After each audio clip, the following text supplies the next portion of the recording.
Hello guys তোমালোকে হয়তো থাম্বনেলত এনেকুৱা ধৰণৰ ফটো চাইছা আৰু এনেকুৱা ধৰণৰ ফটো তোমালোকে কিদৰে ক্ৰিয়েট কৰিব পাৰা হেইটোৰ কাৰণে তোমালোকে ভিডিওটোত ক্লিক কৰিছা সো আজিৰ এই ভিডিওত আমি ডিসকাস কৰিম যে এনেকুৱা ধৰণৰ ট্ৰেন্ডিং ফটো তোমালোকে কিদৰে ক্ৰিয়েট কৰিব পাৰা সো বন্ধুসকল তোমালোকে ভিডিওটো ধৈৰ্য সহকাৰে সম্পূৰ্ণ চাবা মই স্টেপ বাই স্টেপ বুজাই দিম তোমালোকক যে কিদৰে প্ৰম্পট লিখিব লাগিব নাইবা তোমালোকে এই প্ৰম্পটবিলাক ক'ত পাবা তোমালোকে ডিফাৰেন্ট এঙ্গেলত তোমালোকে ডিফাৰেন্ট পোজ দি কেনেকৈ এডিট কৰিবা সম্পূৰ্ণ প্ৰসেস মই আজি এইটো ভিডিওত মই দেখাই দিম তোমালোকে ভিডিওটো ধৈৰ্য সহকাৰে সম্পূৰ্ণ চোৱা বলা ভিডিওটো আমি স্টাৰ্ট কৰো বন্ধুসকল তোমালোকে এনেকুৱা ধৰণৰ ফটো এনেকি এআই ট্ৰেন্ডিং ফটো যদি তোমালোকে এডিট কৰিব বিচৰা তোমালোকে ফাৰ্স্ট অফ অল এটা এপ ডাউনলোড কৰিব লাগিব এপটো তোমালোকে প্লে ষ্টৰত পাই যাবা মই তোমালোকক আগৰ ভিডিওত মই বুজাই দিছিলো কিদৰে তোমালোকে ডাউনলোড কৰিবা সো তোমালোকে প্লে ষ্টৰৰ পৰা জেমিনি এপটো ডাউনলোড কৰি লবা জেমিনি এপটো ডাউনলোড কৰাৰ পিছত তোমালোকে যিকোনো এটা তোমালোকৰ গুগল একাউণ্ট দি তোমালোকে সাইন আপ কৰি লোৱা সাইন আপ কৰাৰ পিছত মই সম্পূৰ্ণ প্ৰসেসটো তোমালোকক দেখুৱাই দি আছো তোমালোকে স্ক্ৰীন 1 আৰু স্ক্ৰীন 2 দুটাতে চাবা মই দুটাতে এনেকৈ কাম কৰি থাকিম তোমালোকে ইয়াত চাই থাকিব পাৰিবা সো তোমালোকে ডাউনলোড কৰা এই যেটো জেমিনি এপ সেই এপত ক্লিক কৰিবা ফাৰ্স্ট অফ অল তাৰ পিছত তোমালোকে ইয়াত চাবা ক্ৰিয়েট ইমেজ ৰাইট বিল্ড আৰু ডিপ্ৰেছাৰ যদি তোমালোকে একাউণ্টখন লিংক কৰিছা অৰ্থাৎ চ্যাট জেমিনিৰ লগত যদি তোমালোকে একাউণ্টটো সাইন আপ কৰি লৈছা তেনেহলে তোমালোকৰ এনেকুৱা শো কৰিব মোৰ নামটো আহিছে হেল্লো মকিবুল সো তোমালোকে সাইন আপ কৰাৰ পিছত ইয়াত ক্ৰিয়েট ইমেজত ক্লিক কৰিবা তাৰ পিছত তোমালোকে ইয়াত আছে ডেসক্ৰাইব ইউৰ ইমেজ তোমালোকৰ ইমেজটো কেনেকুৱা ধৰণৰ তোমালোকে জেনাৰেট কৰিব বিচৰা অৰ্থাৎ কি দিবা তোমালোকৰ টি-শাৰ্ট যদি চেঞ্জ কৰিব বিচৰা কেৱল লিখি দিবা change da T-shirt this image অৰ্থাৎ তোমালোকে ইমেজটো আপলোড কৰিবা আৰু সেই ইমেজটোৰ তুমি যিখিনি চেঞ্জ কৰিব বিচৰা সেইখিনি চেঞ্জ কৰিব পাৰিবা আশা কৰো সকলোৱে ভাল কামত ইস্তেমাল কৰিবা এটো ইউজ কৰিবা তোমালোকে কোনেও বেয়া কামত ব্যৱহাৰ নকৰিবা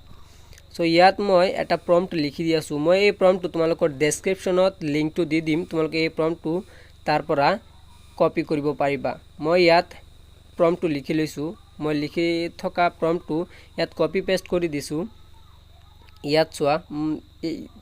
যেতিয়া তোমালোকৰ এই প্ৰম্পটটো দিবা তাৰ পিছত তোমালোকে ইয়াত প্লাস আইকনত ক্লিক কৰিবা ইয়াত চাৰিটা অপচন আব ক্যামেৰা গ্যালাৰি ফাইলস আৰু ড্ৰাইভ অৰ্থাৎ ইয়াৰ পৰা তোমালোকে যিটো এটা সিলেক্ট কৰি তোমালোকৰ এটা ইমেজ ইয়াত আপলোড কৰিব লাগিব অৰ্থাৎ যদি তোমালোকৰ ইমেজত ক্লিয়াৰ ফেস থকা এটা ফটো দিবা তেতিয়া তোমালোকৰ ফটোটো আৰু ভালদৰে এডিট হৈ আহিব মই এটা গ্যালাৰিৰ পৰা ফটো আনি আছো ক্লাৰত ক্লিক কৰি মই এটা ইয়াৰ পৰা মোৰ ফটো এটা লৈ আছো মই এইখন ফটো মোৰ ক্লিয়াৰ ফেস থকা এটা ফটো লৈছো এই ফটোটো মই আকৌ জেমিনিত এডিট কৰিছিলো আগতে এড কৰাৰ পিছত তোমালোকে ইয়াত লোডিং হ'ব লোডিং হোৱাৰ পিছত তোমালোকে ইয়াত সেন্ড অপচন আহিব এই সেন্ড অপচনত ক্লিক কৰিবা ক্লিক কৰাৰ লগে লগে তোমালোকে জাস্ট তোমালোকৰ 10 সেকেন্ড মান ওয়েট কৰিব লাগিব তাৰ আগতে হ'ব পাৰে সো জাস্ট এ সেকেন্ড অৰ্থাৎ কিছু সময় ওয়েট কৰিবা তোমালোকে 10 সেকেন্ড মান সময় ওয়েট কৰাৰ পিছত তোমালোকৰ ফটোটো একেবাৰে ক্ৰিয়েট হৈ আহিব সো এতিয়া মোৰ সোৱা Sure, here is the image অৰ্থাৎ মোৰ ইমেজটো চেঞ্জ হৈ আছে তোমালোকে স্ক্ৰল কৰি চাবা ইয়াত লিখা আছে তোমালোকে চাব পাৰা মোৰ ইমেজটো চেঞ্জ হৈ আছে অৰ্থাৎ মই জাস্ট কেৱল এটা হাফ ফটো দিছিলো ইয়াত ফুল বডি সহত ফটো ক্ৰিয়েট কৰি দিছে সো এনেকুৱা তোমালোকে ফটো চেঞ্জ কৰিব পাৰিবা অৰ্থাৎ তোমালোকে জাস্ট এটা সেলফি ফটো আপলোড কৰি তোমালোকে ডিফাৰেন্ট এঙ্গেলত ডিফাৰেন্ট পোজত তোমালোকে ফটো এডিট কৰিব পাৰিবা সো এই ফটোত ক্লিক কৰি তোমালোকে ৰাইট সাইডৰ কৰ্নাৰ তোমালোক চাবা ইয়াত ডাউনলোড অপচন আছে ইয়াত ক্লিক কৰিবা তোমালোকৰ ফটোটো ফুললি ডাউনলোড হৈ যাব আৰু আল্ট্ৰা ৰিয়েলিস্টিক টাইপ এনকি এইচডি ফুল এইচডি ডাউনলোড হৈ যাব সো ডাউনলোড হোৱাৰ পিছত তোমালোকৰ ডাইৰেক্ট গ্যালাৰিত ওপেন কৰিব পাৰিবা ওপেনত ক্লিক কৰি তোমালোকে গ্যালাৰি চুজ কৰিবা ইয়াত চাবা একেবাৰে মোৰ face same to same face আহিছে হেয়াৰ ষ্টাইল সেম আহিছে মই যিখিনি লিখি দিছো সেইখিনি আহিছে সোৱা ব্ল্যাক কাৰ্গো জিন্স আহিছে ইয়াৰ শুজ আহিছে ডিএসএলআৰ মই ইয়াত লিখি দিছো with DSLR camera carry his hand যদি তোমালোকে চেঞ্জ কৰিব বিচৰা জাস্ট ইয়াত ক্লিক কৰিবা ইয়াত তোমালোকৰ আহিব কপি আৰু এডিট এই দুটা অপচনত তোমালোকে যেটো কৰিব পাৰা তোমালোকে এডিট অপচনত যাবা যোৱাৰ পিছত মই ডিএসএলআৰ খিনি একেবাৰে ৰিমুভ কৰি দি আছোঁ, অৰ্থাৎ মোৰ DSLR নালাগে।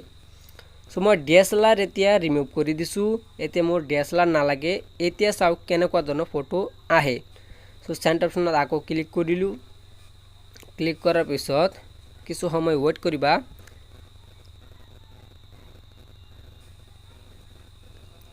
চ' কিছু সময় ৱেইট কৰাৰ পিছত চোৱা ইয়াত আহিব শিয়'ৰ হিয়াৰ ইজ দ্য ইমেজ, অৰ্থাৎ মোৰ DSLR নাহে এতিয়া, কাৰণ মই DSLR একেবাৰে অলৰেডি ইয়াৰ পৰা ৰিমুভ কৰি দিছোঁ। তাত লিখি দিছোঁ। ইয়াত চোৱা একেবাৰে পাৰফেক্টলি মেচ হৈ আহিছে, জাষ্ট তোমালোকে চাব পাৰা। অৰ্থাৎ ইয়াত ৰাইট অপশ্যনত ডাউনলোড অপশ্যনত ক্লিক কৰি ইমেজটো ডাউনলোড কৰিলোঁ। তোমালোকে এনেকুৱা ধৰণৰ আৰু ডিফাৰেণ্ট প'জত তোমালোকে ফটো এডিট কৰিব পাৰিবা। এইটো এটা বেষ্ট এপ হয়। মই আগতেও তোমালোকে যদি KTM বাইকত ফটো উঠা নাছিলা, চ' এনেকুৱা ধৰণৰ তোমালোকে সপোন পূৰণ কৰিব পাৰিবা। চ' আগতে আমি ফোনত এডিট কৰিছিলোঁ, সিমান ভাল হোৱা নাই, অৰ্থাৎ এডিট কৰিব পৰা নাই। কিন্তু বৰ্তমান সময়ত AI এনেকুৱা ধৰণৰ ফিচাৰ লৈ আহিছে। চ' তোমালোকে এনেকুৱা ধৰণৰ ফিচাৰ যদি ইস্তেমাল কৰিব বিচৰা, অৰ্থাৎ ইউজ কৰিব বিচৰা, তোমালোকে জেমিনি এপটো ডাউনলোড কৰি জাষ্ট এটা চেল্ফি ফটো দিবা, আৰু মই যি প্ৰম্পটটো তোমালোকৰ ডিছক্ৰিপশ্যনত দি দিম, তোমালোকে সেই প্ৰম্পটটো তাত পেষ্ট কৰিব পাৰা। কপি কৰি তাত পেষ্ট কৰি দিবা, তোমালোকৰ হৈ যাব। চ' মই দুটা অলৰেডি মই কি কৰিছোঁ, ক্ৰিয়েট কৰিছোঁ। তোমালোকক মই গেলেৰীত যাই তোমালোকক দেখুৱাই দি আছোঁ। মই অলৰেডি চোৱা এইটো এটা, আৰু সেইটো ডাউনলোডেই হোৱা নাই এতিয়ালৈকে। মই এই চোৱা তোমালোকৰ DSLR লগত মই এটা ইমেজ ক্ৰিয়েট কৰিছোঁ। চ' ফ্ৰেণ্ডছ, এনেকুৱা ধৰণৰ তোমালোকে আৰু বহুতো ইমেজ ক্ৰিয়েট কৰিব পাৰিবা। যদি তোমালোকে এনেকুৱা ধৰণৰ ইমেজ আৰু তোমালোকে বহুতো ক্ৰিয়েট কৰিব পাৰিবা। যদি তোমালোকৰ আৰু ইণ্টাৰেষ্ট হয়, তোমালোকে জাষ্ট মেছেজ কৰিব পাৰা কেনেকুৱা ধৰণৰ তোমালোকৰ ফটো লাগে। মই প্ৰম্পট দি দিম, তোমালোকে কমেণ্ট কৰিবা। কমেণ্টত মই প্ৰম্পট দি দিম তোমালোকে তাৰ পৰা কপি কৰি তোমালোকে ফটো ক্ৰিয়েট কৰিব পাৰিবা। চ' আশা কৰোঁ সকলোৰে ভিডিঅ'টো ভাল লাগিছে। ভিডিঅ'টো ভাল লাগিলে সকলোৱে চেনেলটো ছাবস্ক্ৰাইব কৰিবা, ভিডিঅ'টোত লাইক কৰিবা আৰু বন্ধু বান্ধৱীৰ লগত শ্বেয়াৰ কৰিবা। আৰু এনেকুৱা ধৰণৰ AI লগত তোমালোকে কাম কৰিবলৈ তোমালোকে চেনেলটো ছাবস্ক্ৰাইব কৰিব পাৰা। সকলোৱে ভালে থাকিবা, সুস্থ থাকিবা। ধন্যবাদ।